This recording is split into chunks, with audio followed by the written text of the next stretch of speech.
5 cosas que ocurrieron después de que Jesús muriera. Primero, hubo un terremoto. Hubo una respuesta de la creación tras la muerte de Jesús. Leemos que la tierra tembló y las rocas se partieron. La misma naturaleza fue sacudida por la muerte del Hijo de Dios. Mateo dice primero que la tierra tembló y la roca se partió. Este lenguaje implica que esta es una reacción terrenal significativa a los eventos divinos en la cruz. Segundo, las tumbas se abrieron. Mateo luego registra un incidente que no se encuentra en ninguno de los otros evangelios. Las tumbas fueron abiertas y muchos cuerpos de los santos, el pueblo de Dios que había dormido en la muerte, fueron resucitados y saliendo de las tumbas después de su resurrección, entraron en la ciudad santa, Jerusalén, y se aparecieron a muchas personas. Mateo capítulo 27, versículos 52 a 53. Los terremotos pueden dañar tumbas, ya que estaban esculpidas en piedra. La resurrección de los cuerpos solo puede atribuirse a la acción directa de Dios, lo que implica que Él está detrás del terremoto, debido a las características geológicas de Palestina que se sitúa sobre una gran falla sísmica. Un terremoto no sería un evento inusual, pero junto con rocas que llevan a la apertura de tumbas, esto es otro testimonio significativo de la crucifixión de Jesús. Otro terremoto pronto testificará un evento divino significativamente mayor, la resurrección de Jesús. El registro único de Mateo de estos eventos enfatiza la victoria sobre la muerte que el sacrificio de Jesús en la cruz logra. Aquellos que fueron resucitados son descritos literalmente como aquellos que habían dormido, un idioma común del Nuevo Testamento, para una persona que murió, pero cuyo destino eterno está seguro. Así como el testimonio inicial, la resurrección sobrenatural de los cuerpos de estos santos y sus apariciones en Jerusalén es un testimonio impactante de la obra de Jesús en la cruz y después de su resurrección. La expresión pueblo santo probablemente se refiere a figuras piadosas del Antiguo Testamento, héroes y mártires de la historia de Israel, seleccionados para testificar milagrosamente estos eventos. Su aparición a las personas en Jerusalén es un testigo de la eficacia del trabajo de Jesús en la cruz. Esto anticipa la enseñanza de Pablo sobre Jesús siendo las primicias de los muertos. 1 Corintios capítulo 15, versículos 20 a 23. Pero ahora, como las cosas realmente son, Cristo de hecho resucitó de los muertos y se convirtió en las primicias, es decir, el primero en ser resucitado con un cuerpo inmortal incorruptible, anticipando la resurrección de aquellos que han dormido en la muerte. Pues como por un hombre vino la muerte al mundo, también es por un hombre que viene la resurrección de los muertos. Pues así como en Adán todos mueren, así también en Cristo todos serán vivificados, pero cada uno en su propio orden. Cristo las primicias, luego aquellos que son de Cristo, serán resucitados con cuerpos inmortales, incorruptibles en su venida. La resurrección de estos santos es un preludio de la resurrección a la que todos los creyentes pueden mirar hacia adelante.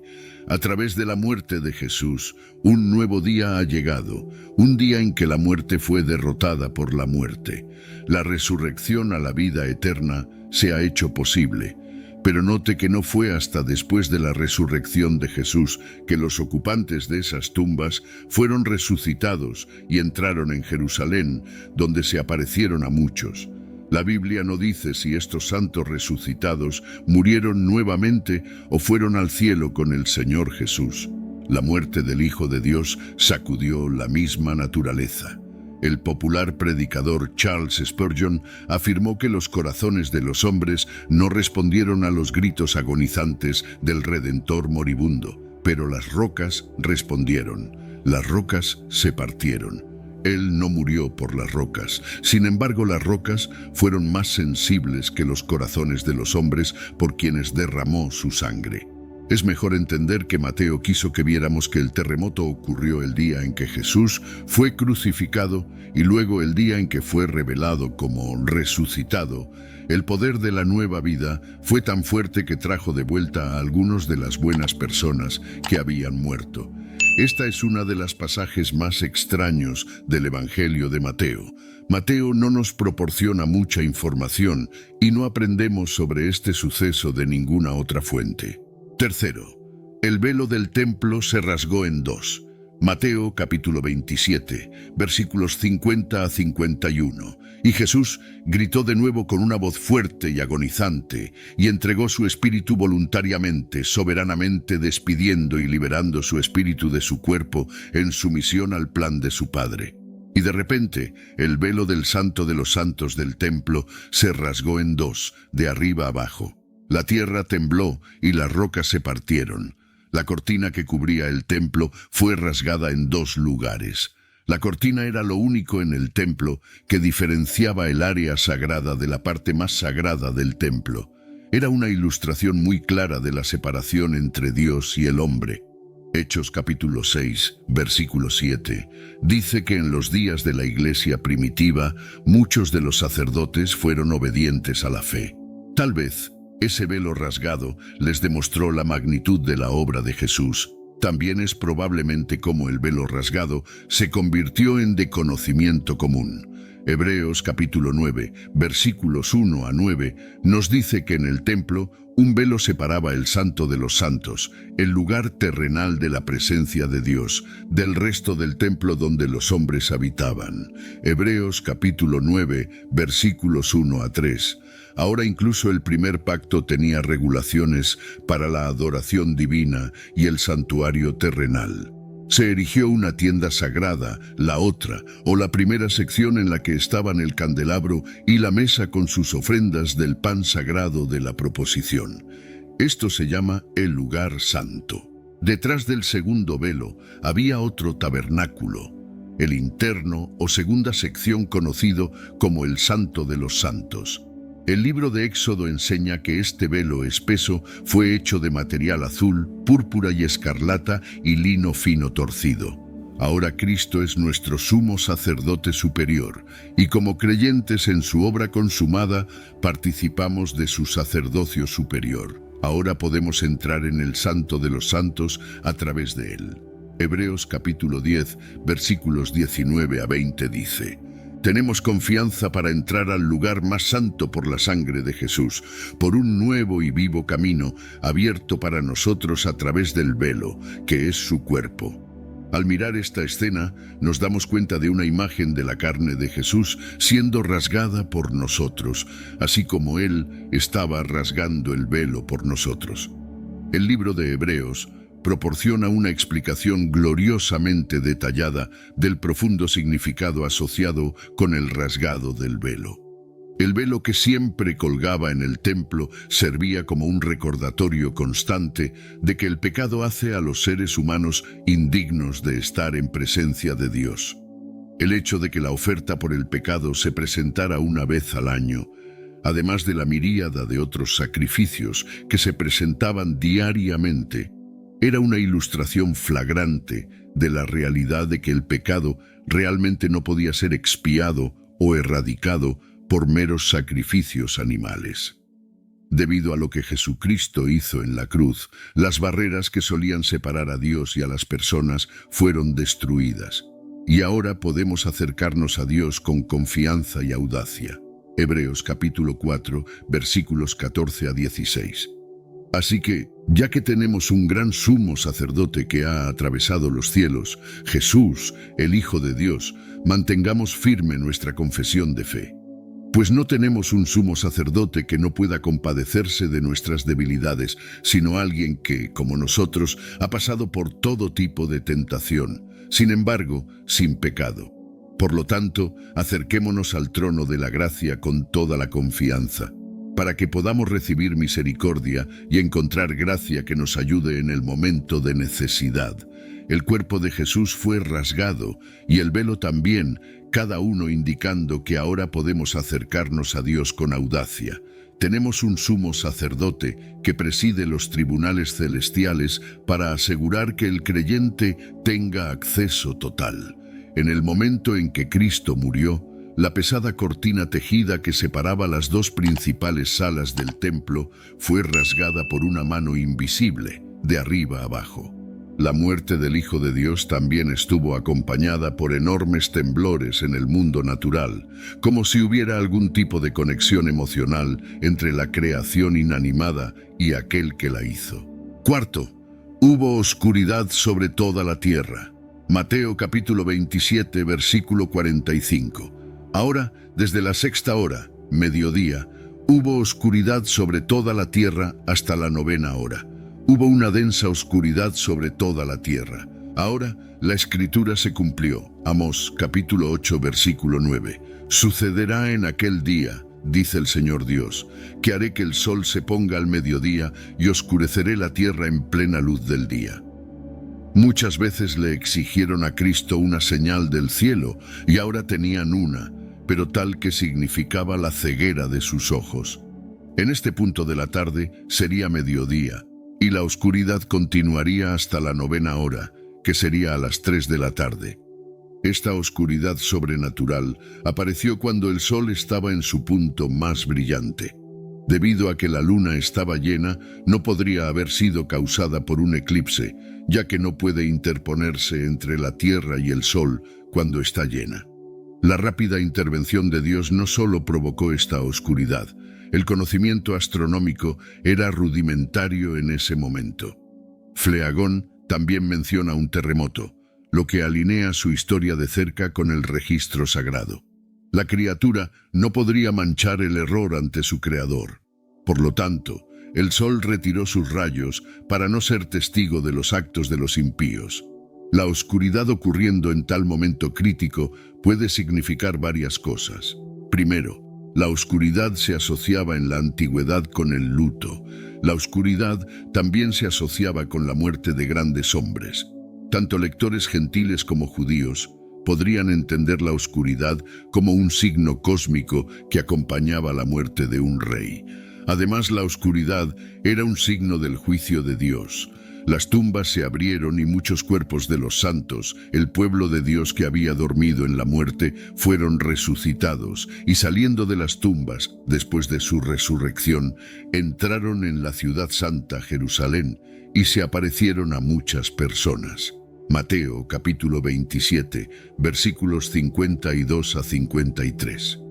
Quinto, el soldado que supervisaba la ejecución se dio cuenta de que él era inocente. Ahora el centurión y aquellos que estaban con él guardando a Jesús vieron el terremoto y las cosas que estaban sucediendo, se asustaron terriblemente y llenos de asombro dijeron: verdaderamente, este era el Hijo de Dios. Mateo capítulo 27, versículos 53 a 54. Era el trabajo de un centurión asegurar que la crucifixión se llevara a cabo correctamente y sin complicaciones. Generalmente estaba a cargo de 100 soldados en el momento de la crucifixión. Era un soldado de carrera, cuya valentía e inteligencia lo ayudaron a subir de rango. Sería un soldado del más alto orden. Necesitaría ser tanto frío como eficiente para tener éxito en esta posición. Este hombre tuvo que seguir las órdenes de sus superiores. La escena en la crucifixión de Jesús fue tan notable que incluso un endurecido centurión romano reconoció que este era el Hijo de Dios. Este reconocimiento significaba que Jesús era inocente del crimen por el cual estaba en la cruz. El centurión debe haber tenido un torbellino de emociones. Acababa de darse cuenta de que había supervisado la crucifixión de un hombre inocente. Estas no eran las palabras susurradas de un recluta asustado o las palabras temblorosas de un conscripto fácil de manipular. Eran las conclusiones alcanzadas por un veterano experimentado, un hombre que había visto a innumerables hombres sufrir finales horribles y fue responsable de llevarlos a la muerte. Este centurión estaba bien consciente de la fuerte condena de los líderes religiosos judíos que pusieron a Jesús en la cruz por blasfemia. Su comandante en jefe, Poncio Pilato, había sostenido la condena de Jesús por hacer esa reivindicación, pero él rechaza la condena y declara la reivindicación de Jesús. ¿Por qué? Porque los argumentos a favor de Cristo eran abrumadores. Aunque sin duda había supervisado muchas crucifixiones, esta ejecución fue diferente. ¿Qué vio? Varias escenas de los eventos de la detención, juicio y crucifixión de Jesús combinadas en una declaración convincente. La primera fue la respuesta de Jesús a la injusticia que fue forzado a soportar en manos de sus propios compatriotas a través del arresto y juicios. Podría haber sido la respuesta de Jesús a la tortura que sufrió en manos del centurión y de sus hombres. Uno podría pensar en la dignidad con la que Jesús respondió a la turba que exigía su sangre, como una oveja silenciosa antes de ser sacrificada. La Escritura no registra ninguna respuesta de Jesús a los gritos de la multitud. Marcos capítulo 15, versículos 11 a 15. Pero los principales sacerdotes instigaron a la multitud para que pidiera que les soltara a Barrabás en lugar de Jesús. Pilato respondió de nuevo: ¿Qué debo hacer entonces con el que ustedes llaman rey de los judíos? Ellos gritaron de nuevo: crucifícalo. Pero Pilato preguntó: ¿por qué? ¿Qué mal ha hecho? Pero ellos gritaron aún más fuerte: crucifícalo. Entonces Pilato, deseando satisfacer a la multitud, soltó a Barrabás para ellos y después de haber azotado a Jesús, lo entregó a sus soldados para que fuera crucificado. Su preocupación era por su perdón, no por su escape. La misericordia de Jesús hacia las personas que lo rechazaron y los soldados que lo crucificaron, incluyendo a este centurión. Su respuesta fue: Padre, perdónalos porque no saben lo que hacen. Lucas capítulo 23, versículos 34 a 39. Padre, perdónalos porque no saben lo que hacen. Y echaron suertes, repartiendo entre ellos sus ropas, y el pueblo estaba observando. Pero incluso los gobernantes se burlaban y ridiculizaban de él, diciendo: salvó a otros, que se salve a sí mismo si él es el Cristo, el Mesías, el ungido de Dios, el elegido. Los soldados también se burlaban de él, acercándose y ofreciéndole vinagre de forma cruel y diciendo sarcásticamente: si realmente eres el rey de los judíos, sálvate a ti mismo. Había también una inscripción sobre él: este es el rey de los judíos. Uno de los criminales que fueron colgados en la cruz a su lado continuaba insultándolo diciendo: ¿no eres tú el Cristo? Sálvate a ti mismo y a nosotros. Mientras jugaban por las pertenencias de Jesús, la preocupación de Jesús era por su perdón, no por su escape. ¡Qué poderosa declaración! Mateo capítulo 27, versículos 35 a 36. Y cuando lo crucificaron, repartieron sus ropas echando suertes. Y sentándose allí, comenzaron a vigilarlo para guardar contra cualquier intento de rescate. Si todo esto no lo convenció, vio algo más: la respuesta de la creación. Claramente el centurión quedó impactado al ser testigo de un evento tan dramático durante las últimas horas de Cristo, especialmente porque nunca había visto algo así antes. Esto tuvo un impacto casi inmensurable sobre él. El centurión vio, oyó y sintió todos los eventos de la crucifixión y muerte de Cristo. Como resultado, él y sus tropas quedaron muy asustados. Aunque el centurión y su grupo de soldados habían aprendido a manejar el miedo, ahora estaban experimentando un terror puro. Es esa poderosa cruz y el amor allí demostrado lo que mueve corazones, incluso el corazón endurecido y cansado de batallas de un soldado de carrera, de la muerte a la vida. Un viejo dicho es: el suelo siempre es nivelado a los pies de la cruz. Así era en el primer siglo y sigue siendo hoy. Al pie de la cruz es donde todos, pobres y ricos, encuentran un terreno nivelado para arrodillarse y abrazar al Cristo que murió por ellos. Verdaderamente, este es el Hijo de Dios. Nosotros oímos y creemos. El viaje no debe terminar ahí. Debemos tener una pasión por conocerlo más profundamente, que el mismo deseo arda en nuestros corazones para que podamos conocer honestamente a aquel que nos amó y se entregó por nosotros. No se puede dejar de preguntarse cómo el contacto con Jesús afectó la vida de los soldados. ¿Se convirtieron en cristianos? El comentario del púlpito relata la tradición de que el nombre del centurión era Longino y que se convirtió en un seguidor devoto de Jesús, predicó el Evangelio y murió como mártir. Esto es solo tradición. No sabemos si esto sucedió, pero sabemos que la verdad tiene una forma de aferrarse al corazón de una persona. La cruz de Jesús tiene el poder de cambiar al individuo. El centurión comenzó como un oficial romano, supervisando una crucifixión, pero terminó el día reconociendo que Jesús era el Hijo de Dios. Jesús ya ha tomado la iniciativa en la salvación. Cristo murió por ti. Ahora es tu turno. Jesús dio su vida para que pudiéramos recuperar la nuestra. Murió como nosotros, para que pudiéramos vivir como Él. No solo complació a su Padre, sino que nos recibió como un premio. Como sustituto de la humanidad pecadora, Jesús sufrió la retirada de la comunión con el Padre. Tan terrible como fue eso, cumplió con el buen y amoroso plan de redención de Dios. Hay otros que consideran esto un mito o, en el mejor de los casos, una historia teológica. Estos son todos eventos únicos que atestiguan de manera uniforme los actos únicos de Dios en la historia humana. Son testimonios extraordinarios, sobrenaturales, que confirman la verdad del Evangelio y la realidad transformadora del amor de Cristo. Si este contenido ha sido valioso para ti, te pido que me apoyes con tu suscripción para que no te pierdas ninguno de nuestros próximos videos.